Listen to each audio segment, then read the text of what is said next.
کہاں مار کے ہنسنا کیوں منع کیا ہے؟ اسی واسطے. اور فرمایا ہے الضحک تمیت القلب، زیادہ ہنسی دل کو مردہ کر دیتی ہے. کثرت الضحک تمیت القلب، زیادہ ہنسی دل کو مردہ کر دیتی ہے. یہ سب روایتیں آیتوں کا مطلب کیا نکلتا ہے؟ یہاں مراد ہے وہ موقف عطا کرنا. اللہ قادر مطلق ہیں، کبھی ہنسنے کا ماحول، کبھی رونے کا ماحول، جو حالات چاہتے ہیں چینج کر دیتے ہیں. بچہ پیدا ہوا تو ہنستے ہیں، کوئی مر گیا تو روتے ہیں. وَأَنَّهُ هُوَ أَمَاتَ وَأَحْيَا، اس کی وضاحت آ گئی.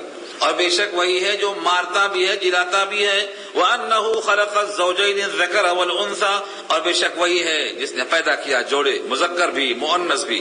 مِن نُطْفَةٍ، نطفے سے، اذا تمنا، جب ٹپکایا جاتا ہے رحم میں. وَأَنَّ عَلَيْهِ النَّشْأَةَ الْأُخْرَى، اور بے شک اسی کے ذمہ ہے النشأۃ الاخری، دوبارہ کھڑا کرنا. نشأۃ ثانیہ ہم بولتے ہیں اردو میں، ثانیہ کے بدلے یہاں اخری آ گیا. نشأۃ ثانیہ مانے دوبارہ اٹھانا، بجائے ثانیہ کے یہاں اخری آیا ہے. وَأَنَّ عَلَيْهِ النَّشْأَةَ الْأُخْرَى، اسی کے ذمہ ہے دوبارہ اٹھانا. وَأَنَّهُ هُوَ أَغْنَى وَأَقْنَى، اور بے شک وہی ہے جو غنی کرتا ہے اور وہی ہے جو بے سرمایہ کرتا ہے. وَأَقْنَى، اغنا و اقنا، اغنا اور اقنا، غنی کرنا اور غنا چھیننا، دونوں کام اللہ کا ہے، بدل دیتا حالات کو. آپ خود پڑھے ہوں گے یہاں، کیسے کیسے ایسے ویسے ہو گئے اور ایسے ویسے کیسے کیسے ہو گئے. یہی کا حال ہے. سقوط دکن پہ دیکھو آپ، سقوط دکن میں کیا تھا؟ جو لوگ ایسے ویسے تھے وہ کیسے کیسے ہو گئے. ہاں، تو یہ اللہ کی شان ہے. اغنا و اقنا، اوپر لانا نیچے لانا، یہ شان اللہ کی ہے. وَأَنَّهُ هُوَ رَبُّ الشِّعْرَى، شعرا ایک تارا تھا، اس کے نام پر عربوں میں ایک بت مشہور تھا. اور سارے کام جیسے ہمارے پاس آج جو بولتے ہیں نا کہ اس کے مقدر میں فلاں ہے، مقدر دیکھنے والا کام ہے، تو بہت سے بت ایسے ہیں، کوئی بارش کے لیے ہیں، کوئی پانی کے لیے ہیں، کوئی کھانے کے لیے ہیں، کوئی آگ کے لیے ہیں. یہ جو شعرا تھا یہ مقدر کا تارا تھا. یہ ہاں آج بھی لوگ کیا بولتے ہیں، اس کے مقدر کا تارا چمک رہا ہے، یہی شعرا ہے عربوں کا عقیدہ. تارا والا نہیں ہوتا مقدر میں، تارا کہاں سے ہوتا؟ اگر کوئی سمجھتا ہے تاروں میں مقدر ہے تو فرمایا رب کریم نے اس نے شرک کیا میرے ساتھ. ایک واقعہ بخاری میں طویل ہے، وقت آپ کا ختم ہو رہا ہے، میں 2 منٹ میں بات ختم کرتا ہوں انشاءاللہ. بہت طویل بحث ہے. بارش خوب اچھی ہوئی، سلام پھیرتے واپس بیٹھ گئے. آپ مصلی پر بیٹھے ہوئے ہیں، صحابہ حاضر ہیں. آپ نے کہا دیکھو یہ بارش جو ہوئی ہے نا، اس کی وجہ سے بہت سے لوگ کافر ہوئے اور بہت سے لوگ مومن ہوئے. مومنون بھی اور کافرون بالکوكب، اور کچھ لوگ ایسے ہیں کافرون بھی مومنون بالکوكب، جو یہ کہیں گے بفضل اللہ بارش اچھی ہوئی، یہ مومن ہیں، مجھ پہ ایمان ہے ان کا.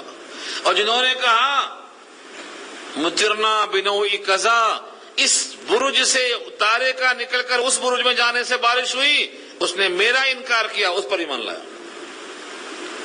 تو تاروں سے جو لوگ عقیدت رکھتے ہیں ان کے واسطے اس آیت میں کلام ہے.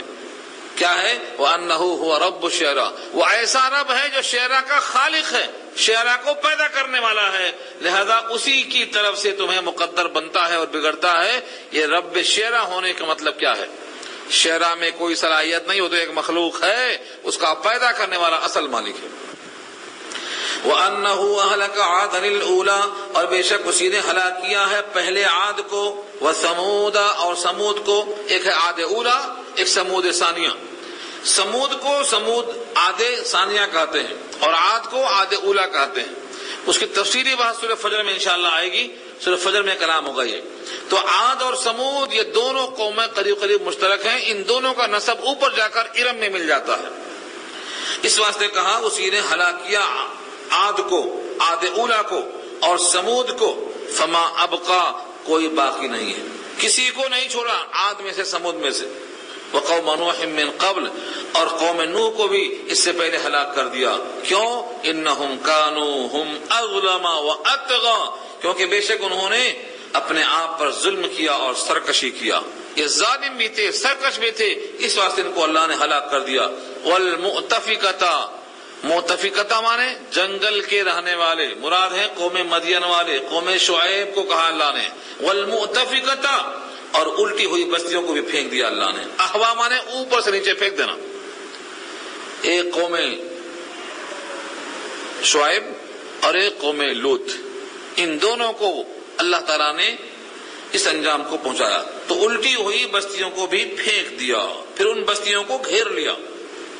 فغشاها ما غشا، پھر گھیر لیا اس چیز کو جو اس نے گھیرا۔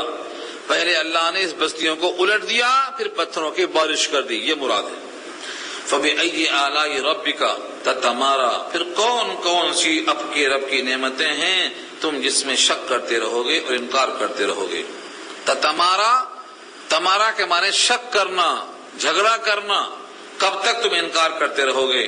ھذا نذیر من النذر الاولی، یہ ہیں پہلے نذیر بہت سے سابقہ نذیروں میں سے، جیسے آدم سے، نوح سے، ابراہیم سے ہمیشہ آتے گئے نبی نذیر بنتے گئے، یہ پیغمبر بھی اسے سابقہ نذیروں میں سے ایک نذیر ہے۔ لم یات نذیروں کا فی مثل، جو اشعار ہیں اسی اشارے پر ہیں، وہ جتنے رسول آئے سب نذیر تھے، انہی میں سے ایک نذیر آپ بھی ہیں۔ ازفت الازفہ، قریب آ چکی ہے، قریب آنے والی۔ لیس لہا من دون اللہ کاشفہ، نہیں ہے اس کے واسطے اللہ کے سوا کوئی ہٹانے والا، یعنی قیامت۔ افبن ھذا الحدیث تعجبون، کیا تم اس حدیث پر، اس کلام پر تعجب کرتے ہو؟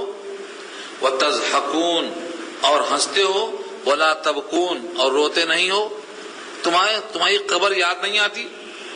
تمہارا بے بس ہونے کا زمانہ یاد نہیں آتا؟ تم اس کلام پر تعجب کرتے ہو، ہنستے ہو اور روتے نہیں ہو؟ وانتم صامدون، اور تم تکبر کرتے ہو۔ صامدون کے معنی کلام کو اوائڈ کرنا، کیئر نہیں کرنا۔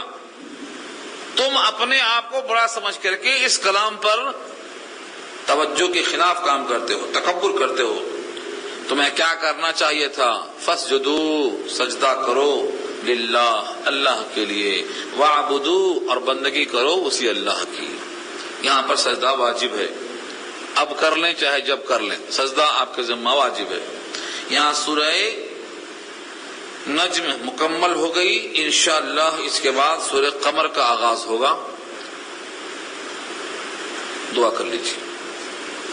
الحمدللہ رب العالمین، الصلاۃ والسلام علی سید المرسلین، یا حی یا قیوم برحمتک نستغیث، اللہم انا نعوذ بک من الشقاق والنفاق وسوء الاخلاق، رب ارحمہما کما ربیانی صغیرا، رب زدنی علما، رب اجعلنی مقیم الصلاة ومن ذریتی ربنا وتقبل دعا، وصلی اللہ تعالی علی خیر خلقہ سیدنا مولانا محمد وآلہ وصحبہ اجمعین برحمتک ارحم الراحمین۔